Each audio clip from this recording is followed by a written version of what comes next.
Praise the lord. దేవుని నామమునకు మహిమ కలుగును గాక. ఆశ్చర్యకరుడైన యేసయ్య నామం పేరిట మీ అందరికీ వందనాలు తెలియజేస్తూ ఉన్నాను. ప్రార్థన. ఆశ్చర్యకరుడా, ఆలోచనకర్త నీకు స్తోత్రాలు. ఈ ఉదయకాల సమయాన ఈ వాగ్దానము ద్వారా మేమందరము దర్శింపబడగలిగే కృపను మాకు దయచేయమని యేసయ్య నామమున అడుగుచున్నాము తండ్రి. ఆమేన్. దేవుని వాక్యంలోనికి వెళ్దాం. మార్కు సువార్త 3వ అధ్యాయం 28వ వచనాన్ని మనము 29వ వచనాన్ని చదువుకుందాం. పరిశుద్ధాత్మ విషయము దూషణ చేయువాడెవడు ఎప్పుడును క్షమాపణ పొందక నిత్య పాపము చేసిన వాడై యుండునని మీతో నిశ్చయముగా చెప్పుచున్నారు.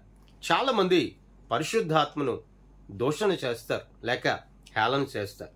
దేవుని సన్నిధిలో దేవుని ఆత్మచేత నింపబడుతున్న వారి వైపు చూచి వీరు హేళనగా మాట్లాడుకొనిచు హేళనగా నవ్వుకుంటూ ఉంటారు.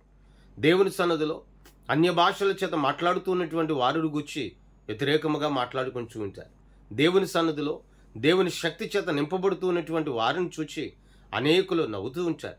కానీ దేవుని వాక్యం సెలవిస్తుంది, ఆ పరిశుద్ధాత్మను దూషణ చేయువాడు ఎప్పుడు కూడా వాడు క్షమాపణ పొందక ఎవరి దగ్గర పాపానికైనా క్షమాపణ ఉంది, కానీ నువ్వు చేసే తప్పుకైనా క్షమాపణ ఉంది, కానీ నువ్వు చేసే అతిక్రమానికైనా ఆయన క్షమించగలిగిన సిద్ధమైన వాడు, కానీ క్షమాపణ అనేది ఉంది. కానీ పరిశుద్ధాత్మను దూషించే వానికి క్షమాపణ పొందక, క్షమాపణ లేదట, వాడు నిత్యము పాపం చేసిన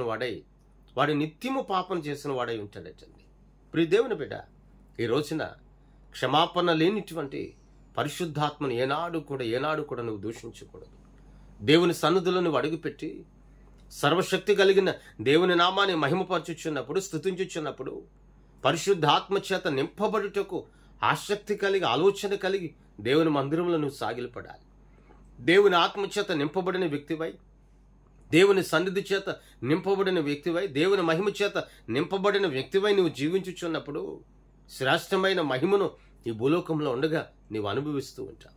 మన పితరులు ఎందరో పరిశుద్ధాత్మ పూర్ణులై, పరిశుద్ధాత్మ చేత నింపబడిన వారై, దేవుని ఆత్మ చేత తాకబడిన వారై నడిపింపబడ్డారు. వారు ఏనాడు కూడా పరిశుద్ధాత్మను దూషించలేదు, పరిశుద్ధాత్మ కొరకు అవమానకరంగా మాట్లాడలేదు. చాలా మంది మాట్లాడుతూ ఉంటారు. వారు నోరు సరిగా ఉండక, వారు దేవుని వాక్యాన్ని వినినా, దేవుని మాటలు వింటున్నా, దేవుని వాక్యం ద్వారా నడిపింపబడుతున్నా, పరిశుద్ధాత్మ కొరకు మాట్లాడుకుంటున్న సందర్భంలో చాలా మంది వ్యతిరేకముగా మాట్లాడుతూ ఉంటారు. దేవుని వాక్యము ఇక్కడ సెలవిస్తున్నాడు. 29వ వచనంలో ఏమంటాడు అంటే, నిత్యము పాపము చేసిన వాడై ఉండునని నీతో నిశ్చయముగా చెప్పుచున్నాను అనెను. వాడు నిత్యము పాపం చేసిన వాడై ఉంటాడట. ఈరోజు నువ్వు అనుకునవచ్చు, ఒక తప్పు చేస్తే ఈరోజు చేశానండి, ఇక ఎన్నడూ చేయనండి అని దేవుని దగ్గర ఒప్పుకొని నీకు ఎన్నడూ కూడా చేయకుండా నీవు ఉండగలవు. కానీ పరిశుద్ధాత్మ దూషించేవాడు ఎలాగుంటాడు అంటే నిత్యము పాపం చేసిన వాడితో సమానం అట్టండి. మానక నిత్యము కూడా అతిక్రమములో పడిన వాడితో సమానం అంట. అట్టి వాడికి దేవుని యొద్ద క్షమాపణ లేదు. దేవుని బిడ్డ, ఈ ఉదయకాల సమయం ఎట్టి పరిస్థితుల్లో కూడా పరిశుద్ధాత్మను దూషించడం కానీ, పరిశుద్ధాత్మ కొరకు వ్యతిరేకముగా మాట్లాడడం కానీ, పరిశుద్ధాత్మ కొరకు వ్యతిరేకముగా ఆలోచించడం కానీ ఏనాడు కూడా నువ్వు చేయొద్దు. ఎందుకంటే దేవుని వాక్యములు అంటాడు ఆయన, ఇదిగో నేను వెలుచున్నాను, మీ కొరకు స్థలం సిద్ధపరుస్తాను, మరలా నేను మీ కొరకు వేరొక ఆదరణకర్త పంపిస్తాను, ఆ ఆదరణకర్త మిమ్మల్ని సర్వసత్యములకు నడిపిస్తాడు అన్నాడు. ఆ సర్వసత్యములకు నడిపించేవాడు పరిశుద్ధాత్ముడే.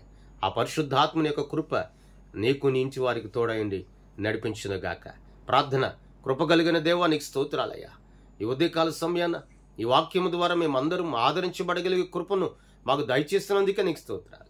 ఆదరించండి, బలపరచండి, తోడయుండండి, శక్తిని దయచేయండి, నడిపించమని యేసయ్య నామమున అడుగుచున్నాము తండ్రి. ఆమేన్. దేవుని సన్నిధి మీ అందరికీ సదాకాలం తోడయుండి నడిపించును గాక. ఆమేన్. మీ అందరికీ వందనాలు తెలియజేస్తాను.